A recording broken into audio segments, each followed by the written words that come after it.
최근에 우리나라의 TV 프로그램들, TV 방송 프로그램들을 보면 이런저런 경연 프로그램들이 어느 때보다 많이 있습니다. 관중이 없음에도 불구하고 비대면으로 여러 가지 아이디어를 동원해서 이런 프로그램들을 많이 하고 코로나 이전에는 흔치 않았던 이제 여러 가지 투표하는 방법들을 동원해서 그런 흥미를 자아내고 있습니다. 그 중에도 가장 많은 것은 아마 노래하는 음악 프로그램이 아닐까 생각이 되고요. 정통 그 클래식도 있고 재즈도 있고 트로트도 있고 때로는 장르를 가리지 않는 그런 통합적인 이런 오디션들이 많이 있습니다. 그럴 때마다 꼭 필요한 사람들은 출연자와 그다음에 심사를 하고 평가를 하는 사람들입니다. 가끔 이제 그런 프로그램들을 보면서 대회에 참여하는 출연자들도 힘들지만 심사위원들도 정말 힘들겠다 그런 생각을 해봅니다. 왜냐하면 1차적으로 저는 우리나라의 이 조그마한 나라에 노래 잘하는 사람이 그렇게 많은 줄 몰랐습니다. 다들 잘해요. 다들 잘하고 그들을 심사하고 평가해야 되는데 그 평가하는 사람들은 또 자기 나름대로의 전공 분야가 있잖아요. 근데 전공 분야가 아닌 부분까지도 심사하고 평가를 해야 되니까 그 평가하는 사람들이 얼마나 힘들까 그런 생각을 한번 한 적이 있습니다. 그러다 보니까 이게 특별히 예술적인 부분에는 어떤 그 객관성보다는 주관적인 판단이 더 강하잖아요. 그러니까 어떤 사람은 아주 혹평을 하고 반대로 어떤 사람은 아주 좋은 호평을 하고 똑같은 노래나 그 상황을 놓고서도 그렇게 상반된 평가를 하는 걸 가끔 보게 됩니다. 여러분 중에 혹시 그런 공감을 하실 수 있는 분이 얼마나 계신지 모르겠습니다만은 대부분 공감할 거라고 생각이 되는데요. 내가 어떤 일에 대해서 평가를 받을 때도 어렵지만 누군가를 평가해야 할 때 참 힘든다, 부담스럽다, 어렵다 이런 마음을 가졌던 경험이 많으실 줄로 압니다. 저도 개인적으로 보면 심사를 평가를 받는 경우보다는 하는 경우가 이제는 좀 더 많아졌습니다. 젊을 때는 평가 받는 입장이었는데 조금 이제 나이가 들면서 또 맡은 일들에 따라서 하다 보니 지난 주간에도 많은 우리 선교사님들을 심사하는 그런 자리에도 앉아 있곤 했는데 참 부담이 많이 돼요. 사실은 내가 어떤 평가를 하는가, 우리가 어떤 평가를 하는가에 따라서 평가 받는 사람은 그 상황이 아주 많이 달라질 수도 있기 때문에 그렇습니다. 그런데 말입니다. 사실은 이 세상에서의 판단과 평가는 완전한 것이 없습니다. 완전할 수가 없습니다. 그래서 같은 사건, 같은 사람에 대해서도 평가가 다를 수 있기 때문에 판단이 다를 수 있기 때문에 재평가하는 기회가 웬만하면 다 있습니다. 우리 법원에서도 그래서 3심제를 하잖아요. 1심, 2심, 3심. 그래 해도 그 판단이 잘못되어 가지고 한참 시간이 지난 다음에 또 재심을 하기도 하잖아요. 그래서 그것이 완전히 또 바뀌어지기도 합니다. 결과가. 이런 말씀을 드리는 이유는 다른 게 아니라 저도 여러분도 하나님 앞에 가서 심판받을 날이 있다는 거죠. 하나님의 평가를 받을 날이 있다는 것입니다. 언젠가 우리 모두가 다 이 땅에서의 삶을 끝내고 하나님 앞에 서게 될 터인데 그날 바로 그 순간 나는 하나님 앞에서 어떤 평가를 받을까? 설레임과 두려움이 있지 않습니까? 하나님께서 내 인생을 어떻게 평가하느냐 이건 매우 중요합니다. 매우 중요합니다. 왜 그렇게 중요한 거 아니까? 세상에서의 평가는 좀 전에 말씀드린 대로 다시 재평가 받을 수 있는 기회가 그래도 있잖아요. 그런데 하나님 앞에 서서 받는 평가는요 재평가 받을 기회가 없습니다. 딱 한 번입니다. 그걸로 끝이에요. 우리가 주님 앞에 서서는 아이고 주님 제가 잘못했으니까 지금 그러면 나한테 1년만 시간을 더 주십시오. 10년만 더 시간 주십시오. 그럴 수 없다는 거죠. 그죠? 그게 한 번이자 마지막, 처음이자 끝입니다. 근데 다행스러운 건, 정말 다행스러운 건 뭐냐면은 우리가 아직 그 평가를 받지 않았다는 거죠. 마지막 심판은 아직 이전이라는 겁니다. 그러니까 지금이라도 우리가 마지막 하나님 앞에서 받을 평가, 그 심판을 생각하면서 혹 지금까지 산 시간이 너무 자신 없다 할지라도 내가 봐도 지금까지 내가 받은 평가가 점수가 이게 형편없다 그럴지라도 앞으로 우리에게 시간이 남아있다는 거죠. 기회가 남아있다는 거죠. 그런 면에서 우리는 오늘 하나님 앞에서 우리 스스로를 한번 돌아볼 수 있기를 원합니다. 그리고 온 마음을 다하여서 하나님 앞에 섰을 때 나에 대한 평가를 어떻게 받을 것인가를 진지하게 생각하는 이 아침이 되기를 원합니다. 저는 오늘 아침에 본문 말씀을 보면서, 그리고 본문 말씀의 바로 앞에 있는 말씀들을 연결시키면서 생각해 보기를 원합니다. 오늘 우리가 읽은 말씀은요, 이스라엘 역사 가운데에 이스라엘의 초대 왕 사울, 그리고 2대 왕 다윗 정권 이양이 되는 그 부분의 말씀입니다. 하나님 앞에서 하나님께서 지금 사울과 다윗 왕을 이제 연결시키는 정권 이양 그 순간을 기록한 것이 역대하 10장 11장 여기에 대한 오늘 본문 말씀 이 부분입니다. 아마 우리 성도님들이 사울 왕, 다윗 왕 이 관계는 여러 차례 들어서 잘 알고 계실 걸로 생각이 됩니다. 금방 말씀드렸습니다. 첫 번째 왕이 사울인데 이 사울 왕은 사실 하나님의 의지보다는 백성들의 강력한 요구, 사람들의 강력한 요구에 의해서 세워진 왕이 사울 왕이고, 반면에 다윗 왕은 하나님의 의지에 의하여서 준비해서 세운 왕이 다윗 왕인 것입니다. 그럼 이 두 사람에 대한 하나님의 평가가 어떻게 달랐는가? 이 아침에 저는 그걸 말씀드리고 싶습니다. 사울 왕과 다윗 왕에 대한 하나님의 평가가 어떠했는가를 살펴보면, 그럼 나에 대한 평가는 과연 어떻게 하나님께서 하실까? 그날을 준비하는 나는 어떻게 해야 하는가? 오늘 말씀을 바로 그런 형식으로 말씀을 한번 드려보고 싶습니다. 자, 그럼 먼저요, 사울에 대한 하나님의 평가가 어떠했는가? 성경에 여러 곳에 있습니다만은 짧은 시간에 그걸 다 살필 수는 없고, 사울이 누군가를 먼저 생각해 봅니다. 다 아시는 것처럼 사울은 이스라엘에 아직 왕이 없던 시절 12지파 중에 베냐민 지파에서 태어난, 베냐민 지파 가운데서도 아주 재력이 많은, 재산이 많은 기스라는 사람의 집에서 태어났습니다. 게다가 남다른 외모를 가졌고 신장이 컸습니다. 한마디로 요즘 말로 얘기하면 아주 금수저 중에 금수저였습니다. 베냐민 지파의 돈 많은 집안에 태어났는데 인물까지 훤하고 키도 훨씬 하고 누가 봐도 한번 고개가 돌아가면서 다시 쳐다볼 만큼 아주 멋진 그런 모습을 가진 사람이 사울이었습니다.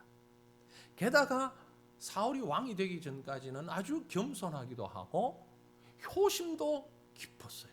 나무랄 데 없는 아들이었습니다. 사무엘상 9장 2절에 보면 기스에게 아들이 있으니 그 이름은 사울이요 준수한 소년이라. 이스라엘 자손 중에 그보다 더 준수한 자가 없고 키는 모든 백성보다 어깨 위만큼 더 컸더라. 이렇게 표현합니다. 그러니까 아주 완벽한 인물입니다. 그 사울이 왕이 되는 장면이 사무엘상 10장에 보면 17절부터 24절 사이에서 왕이 되는 장면이 기록이 되어 있습니다.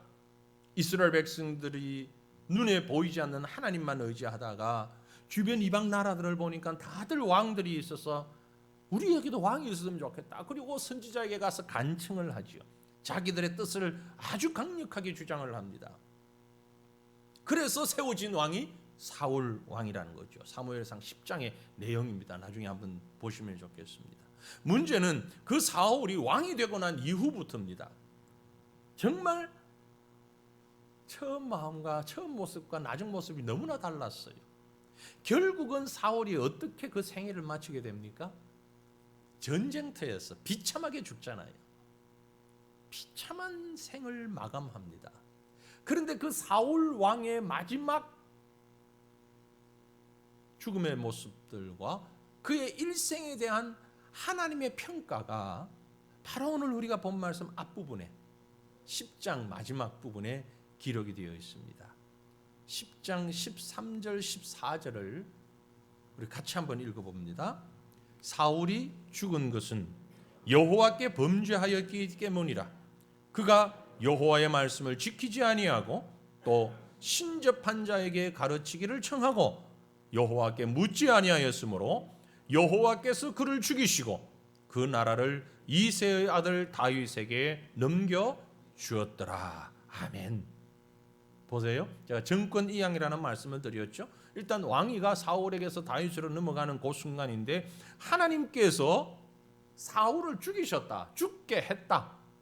라는 말씀이고 왜 그랬냐를 설명하는데 여호와의 말씀을 지키지 아니하였고 신접한 자, 소위 무당과 같은 사람에게 가르침 받기를 원했고 가르치기를 청하였고 여호와께 묻지 아니하고 그렇게 살았기 때문에 여호와 하나님께서 그를 버리셨고 그를 죽음에 이르게 하셨다라는 얘기입니다. 한마디로 여호와 하나님께 범죄해서 망했다. 그 준수하고 멋진 아주 누가 봐도 멋진 소년이었던 사울이 왕까지 되었으니까 이건 뭐 더할 나위 없이 완벽한 성공을 한 사람인데 하나님께서 보시고 그의 범죄함을 용인치 아니하시고 그를 죽음에 이르게 하셨다라는 말입니다. 왜 이 지경까지 되었을까? 처음과 끝이 너무 다르잖아요. 사울 왕의 생애를 보면. 그리고 하나님의 평가가 왜 이렇게 혹독했을까? 내용을 이렇게 성경을 살펴보면 몇 가지로 요약이 되는데 간단히 이렇게 정리해 봅니다. 사울 왕은요, 멸망받은 가장 큰 요인이 무엇이었는가? 교만 때문입니다. 교만 때문에. 왕이 되고 나니까 안 되는 게 없는 거요. 지금의 대통령과는 비교할 수 없죠. 왕정에서의 왕은 안 되는 게 없습니다. 모든 백성들이 그 앞에 머리를 조아리니까 사울은 마치 자기 자신이 하나님이 된 줄로 착각하는, 그래서 망하는 길인 교만의 길을 걸어갔던 것입니다. 여러분, 교만은요, 시간이 흐르면 흐를수록 점점 대범해집니다. 도를 넘어가는 특징이 있습니다. 결국은 그는 이 교만의 도가 극에 달하니까 하나님이 정하신 율례를 깨뜨리고 제사장만 할 수 있는 하나님께 드리는 번제와 화목제를 드리는 이 일까지 스스로 하게 되는 그 지경에 이르게 된 겁니다.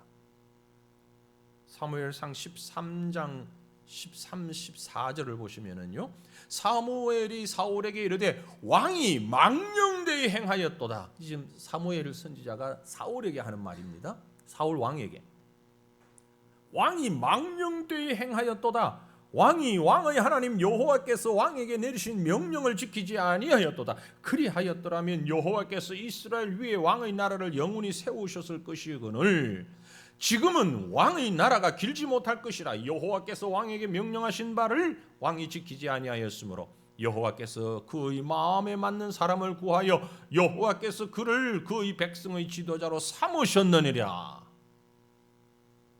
선지자 사무엘이 사울 왕에게 직접 직언을 하고 있는 겁니다.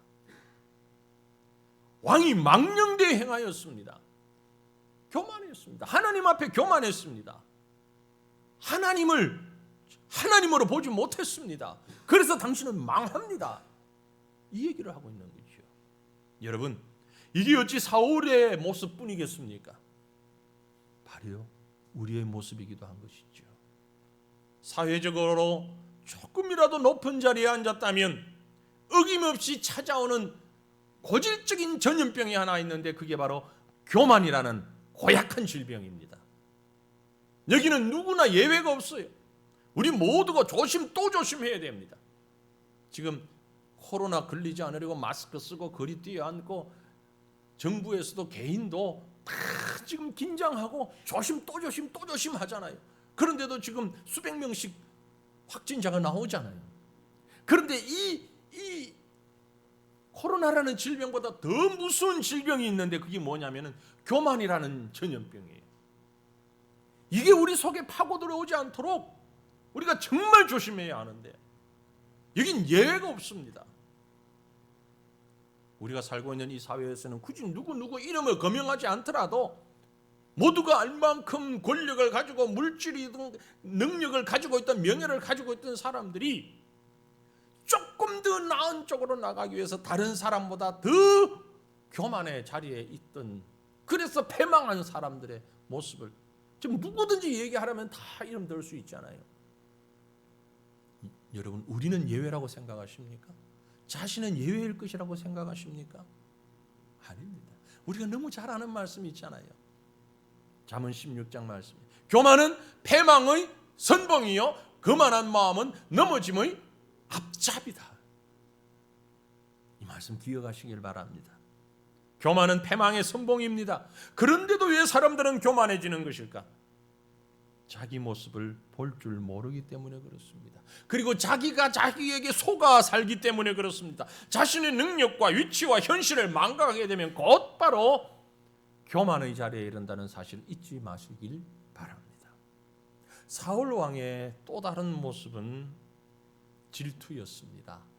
하나님이 왜 사울을 그렇게 평가했냐는 질투예요. 제가 이 말씀을 묵상하면서 한번 생각해 봤습니다. 교만과 질투는 어떤 연관관계를 가지고 있을까? 질투는 교만에서부터 시작된 거라고 생각되어져요. 교만이 자라게 되면 질투가 되는 겁니다. 애벌레가 자라서 나방이 되는 것처럼 교만이라는 녀석이 자라게 되면 그게 질투라는 것으로 성숙해지는 거예요. 자신이 다른 사람과 비교될 때 내가 저 사람보다 나은데 저 사람이 나보다 나아? 그러면 그걸 용납을 못하는 거죠. 그래서 그 교만이 시기와 질투하는 마음으로 자연스럽게 연결이 되어서 사람은 더 추악한 모습으로 변해가게 되는 것입니다. 심각한 것은요, 이런 질투는 걷잡을 수 없는 죄를 범하게 되고 그 죄는 결국 사람을 망하게 된다, 이른다라는 거지요. 사울을 보세요. 블레셋과의 전쟁에서 다윗이 골리앗을 죽이고 귀환할 때 백성들이 뭐라고 소리쳤어요? 사울이 죽인 자는 천천히요, 다윗이 죽인 자는 만만이다. 이 말에 그만 사울은 뿅 가버렸어. 왜 나는 천천히고 다윗은 만만이냐? 비교한 거죠. 내가 더 나은데 그 교만이 질투로 바뀌어버린 것이죠. 사랑하는 성도들이요, 꼭 기억하시길 바랍니다. 이것이 바로 사탄의 전략입니다. 사탄은요, 어떻게 하든 우리를 망하게 하려고 애를 쓰죠. 그래서 사탄은 우리 속에 갖가지 죄의 요소들을 집어넣는데 그 중에 가장 무서운 바이러스가 뭐냐면 욕심과 이기심이라는 것이고, 그리고 교만과 질투라는 거예요. 이게 우리 속에 들어오면요, 사람 속에 들어오면 사람이 싹 변해버려요. 앉으면 몰수해버려요. 누구처럼? 가룟 유다처럼. 가룟 유다 하루아침에 앉으면 몰수해버렸잖아요. 왜요? 그 속에 욕심, 이기심, 교만, 질투 이런 바이러스들이 들어와 버렸기 때문에 그런 거죠. 그래서 순식간에 그리스도의 종임에도 사탄의 종노릇을 한 것 아닙니까? 신의, 의리, 정의, 진실 이런 것들은 사탄이 주는 유혹 앞에 맥없이 무너져 버리는 거죠. 그런 사탄, 우리 배후에서도 지금 일하고 있습니다. 어떤 전략으로 우리를 넘어뜨리게 해야 하는가 잘 알고 있습니다. 그래서 우리가 이런 사탄의 전략에 넘어가지 않으려면요, 그 사탄이라는 녀석이 우리 믿음의 조상들에게 어떻게 행했는가를 보고 분석할 필요가 있습니다. 하와가 왜 넘어졌습니까? 선악과를 따먹은 것도 사탄이 그 마음에 교만이라는 마음을 집어넣었기 때문이죠.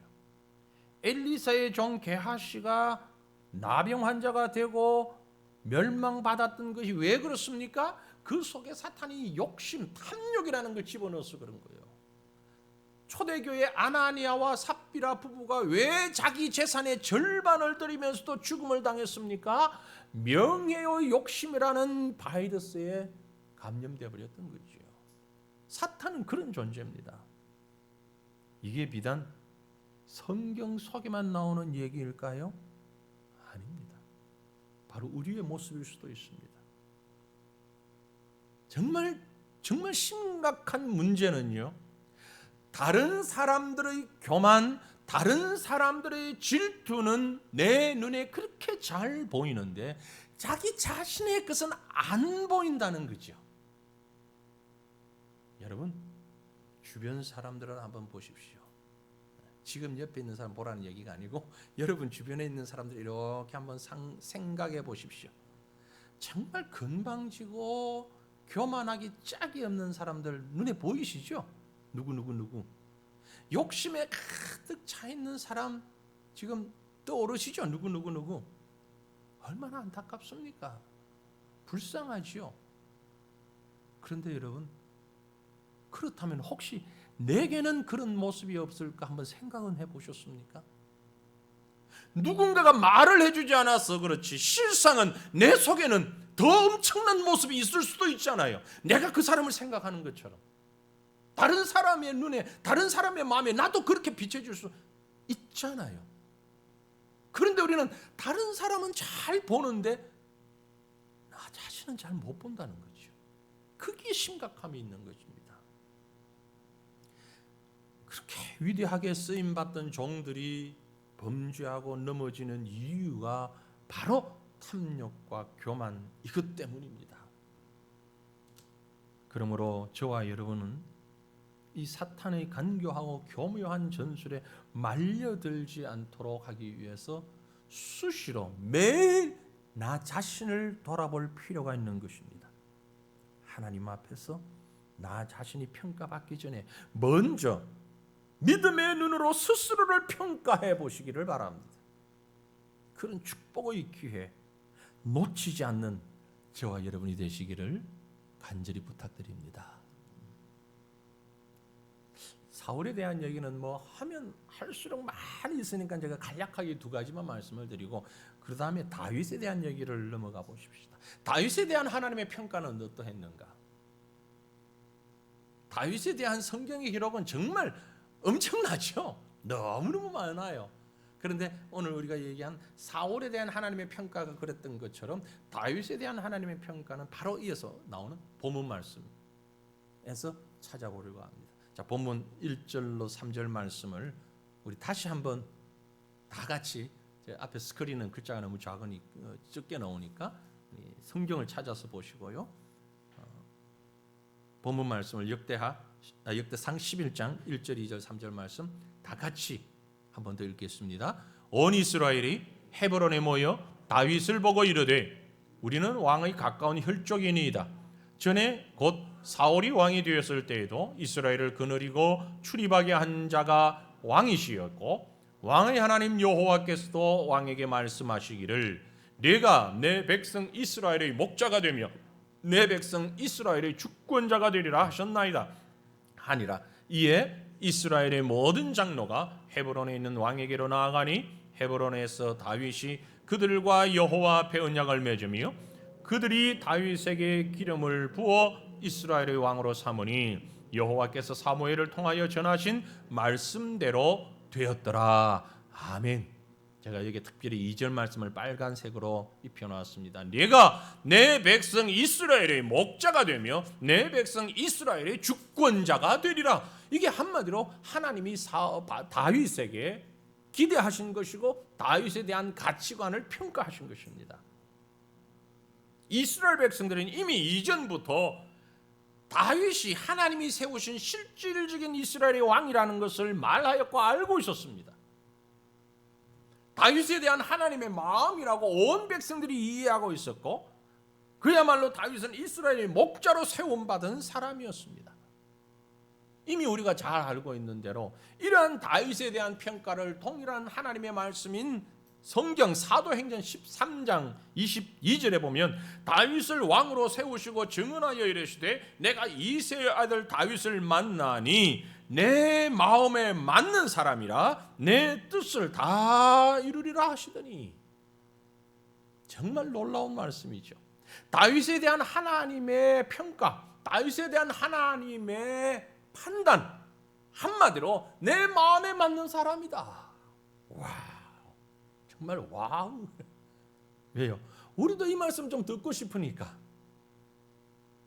하나님으로부터 이 말씀 좀 듣고 싶으니까, 사랑하는 새과천교회 성도들이여, 하나님께서 저와 여러분을 향해서 너희는 내 마음에 맞는 사람이다, 새과천교회는 내 마음에 맞는 교회다, 이런 음성을 들을 수 있는 축복이 함께 하시기를 간절히 바랍니다.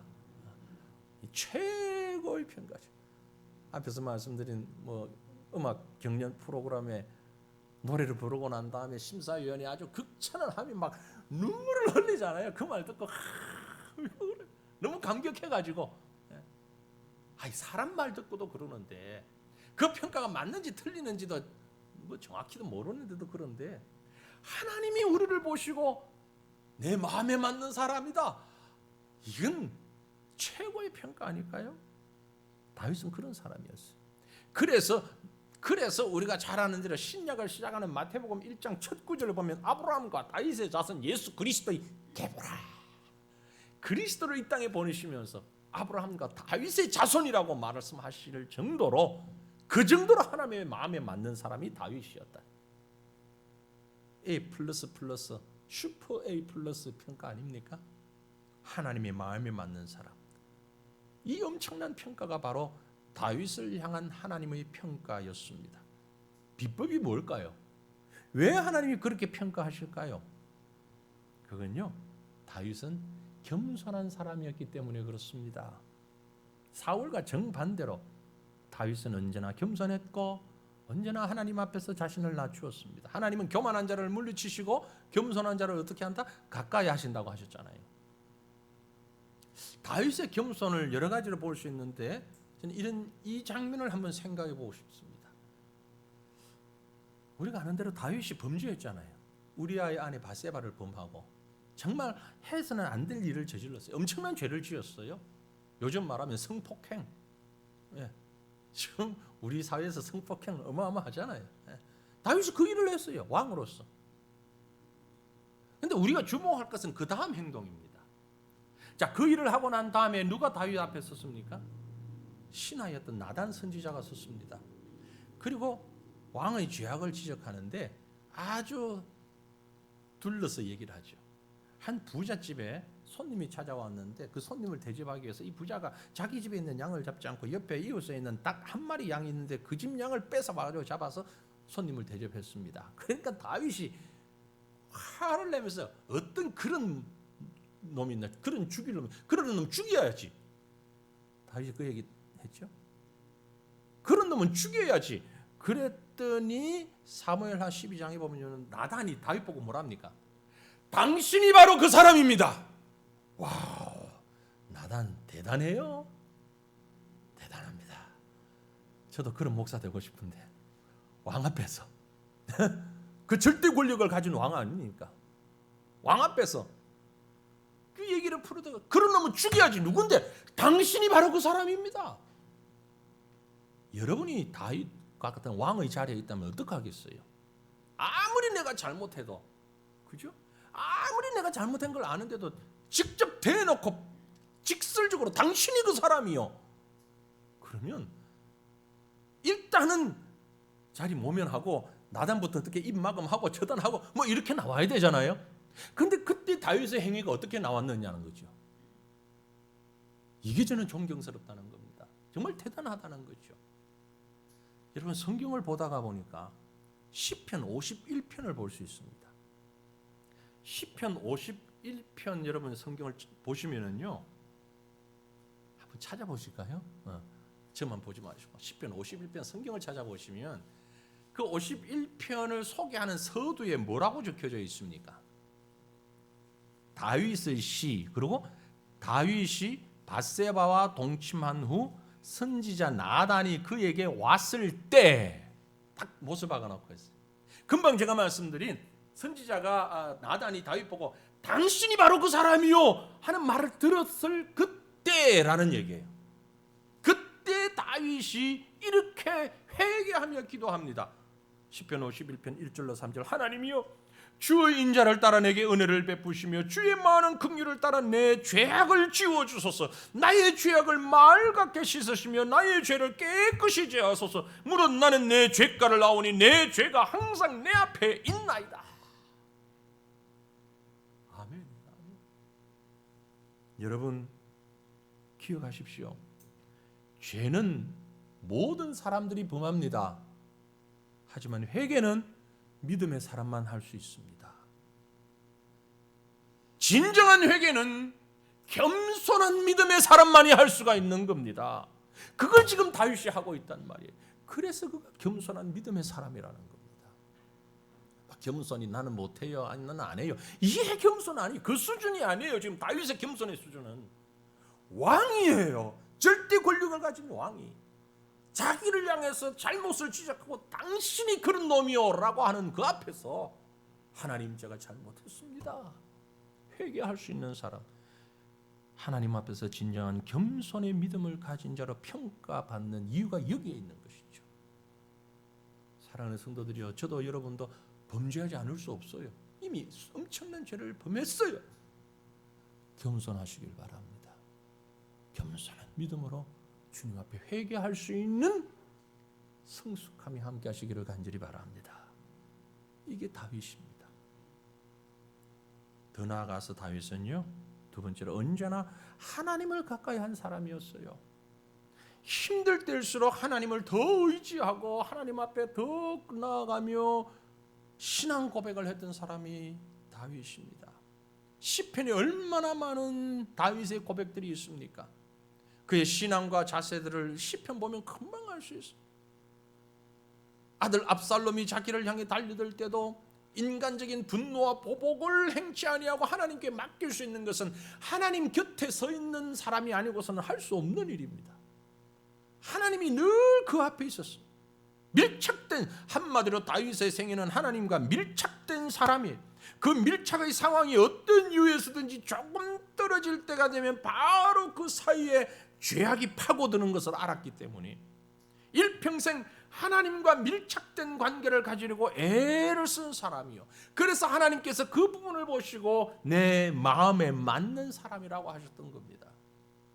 여러분, 하나님을 가까이 하는 사람은 당연히 하나님의 말씀과 그 약속을 가슴에 간직하며 살고 있는 사람일 것입니다.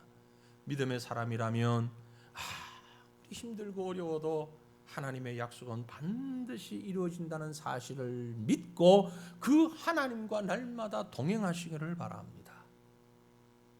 하나님과 밀착되어 있는 다윗의 심정을 이해하기 위해서는 여러분 잘 아시는 말씀 메모했다가 오늘 꼭 한 번 더 읽어보십시오. 시편 23편 말씀이잖아요. 그 다윗의 시예요. 여호와는 나의 목자시니라고 시작하는 것이 단순히 입술의 고백이 아니고 그의 생애가 하나님과 함께 밀착되었다는 것을 표현하고 있는 말씀입니다. 내 마음에 맞는 사람, 다윗이었다고 말씀하신 이유입니다. 말씀의 결론을 맺습니다. 그럼 나에 대한 하나님의 평가는 어떨까요?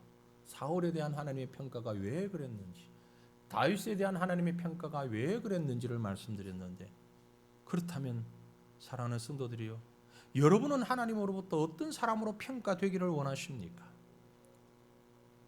아무것도 하지 않는다면, 그래 나는 가만히 있다가 천국 갈래, 조용히 있다가 천국 가면 되지 뭐. 그러면 한 달란트 받은 종과 무슨 차이가 있습니까? 하나님 앞에서 자신을 위해서 철저하게 하나님의 평가를 준비하시기를 바랍니다. 어떻게 해요? 하나님 앞에서 철저한 순종이 필요합니다. 내가 이해되는 건 순종하고 이해되지 않는 것은 복종해야 됩니다. 우리는 내가 이해되는 건 순종하고 이해 안 되는 건 불순종하는데 그러지 마시고요. 내가 이해되는 건 순종하시고 이해되지 않으면 복종하십시오. 억지로라도 순종하라는 얘기입니다. 하나님은 미래를 보실 수 있고 나를 아시기 때문에 내 앞길, 내 모든 것을 철저하게 그분께 맡기라는 말씀입니다. 그러면 하나님의 평가가 다윗에게 주신 평가처럼 우리에게도 주실 수 있습니다. 두 번째는 사탄의 세력 앞에서는 담대하십시오. 사탄은 우리를 여러 가지로 유혹하고 협박합니다. 사탄이 가진 강력한 무기는 유혹이라는 것이고요. 정말 무서운 살상 무기가 있는데 그건 죽음이라는 겁니다. 유혹과 죽음을 가지고 우리를 넘어뜨리려고 합니다. 하지만 그런 사탄의 도전 앞에 생명의 주인이신 하나님을 믿는 믿음을 가진다면, 전적으로 하나님을 믿고 의지한다면 골리앗 앞에서도 그 골리앗을 쓰러뜨린 다윗의 담대함과 같은 이런 용기를 우리가 가질 수 있는 겁니다. 다윗을 얘기하면서 이 말씀을 빠뜨릴 수가 없어서 제가 이 말씀을 드립니다. 골리앗 앞에 선 다윗의 모습이 어땠습니까? 다윗이 블레셋 사람에게 이르되 너는 칼과 창과 단창으로 내게 나아오거니와 나는 만군의 여호와 이름 곧 너가 모욕하는 이스라엘 군대의 하나님의 이름으로 내게 나아가노라. 이런 담대함, 하나님의 전능하심을 믿는 사람만이 소유할 수 있는 영적인 담력, 저와 여러분에게 이런 담대함이 함께 하시기를 간절히 바랍니다. 마지막으로 하나님에 대한 바른 평가를 준비하는 자들이여 영적으로 깨어 있으시기를 바랍니다. 사탄은 깨어 있는 자를 쉽게 유혹하지 못합니다. 예수님이 겟세마네 동산에서 기도하실 때 제자들에게 거듭 당부하신 내용을 잊지 마시기를 바랍니다. 마가복음 14장 38절에 시험에 들지 않게 깨어있어 기도하라. 마음에는 원이라도 육신이 약하도다. 시험에 들지 않으려면 방법이 있는데 그 방법은 뭐냐? 깨어있어 기도하는 것이다. 그렇지 않으면 우리는 시험에 들고, 그렇지 않으면 사탄에게 패할 수밖에 없다는 것입니다. 그러므로 열린 영적인 안목을 가지고 사탄의 간교한 유혹을 알아채고 그 사탄에게 승리하기 위하여서는 깨어서 기도하는, 깨어 하나님 앞에 서 있는, 우리의 영이 하나님 앞에서 예민하고 민감하게 서 있는 그런 은혜가 함께 하시기를 간절히 바랍니다. 하나님은 역사의 주관자이십니다. 그리고 우리 모든 인생의 나라와 개인과 사회에 대한 최고 평가자이십니다. 지금까지 여러분의 인생을 하나님이 평가하신다면 100점 만점에 몇 점 주실 것 같습니까? 그리고 앞으로 어떤 점수로 이 인생을 마감하게 될 것 같습니까? 여러분이 이 땅을 떠난 뒤에 만약에 묘비를 세운다면 그곳에 어떤 글자들이 새겨지기를 원하십니까? 사람들이 어떻게 기록해 주기를 원하십니까? 아니, 더 중요한 것은 하나님께서 여러분의 생애를 어떻게 기록해 주기를 원하십니까? 하나님 앞에 서는 날 여러분에게 주어지는 하나님의 평가는 어떤 것일까? 그때는 그 평가를 변경시킬 만한 어떤 기회도 시간도 없을 것인데, 아직 우리에게 시간과 기회가 남아있는 바로 지금 다시 한번 자신을 돌아보며 하나님 앞에서 온전하고 바른 평가, 다윗과 같이 너는 내 마음에 맞는 삶을 살았구나, 최고의 평가를 받는 저와 여러분 되시기를 주님의 이름으로 축원합니다. 우리 함께 이 시간 기도하겠습니다.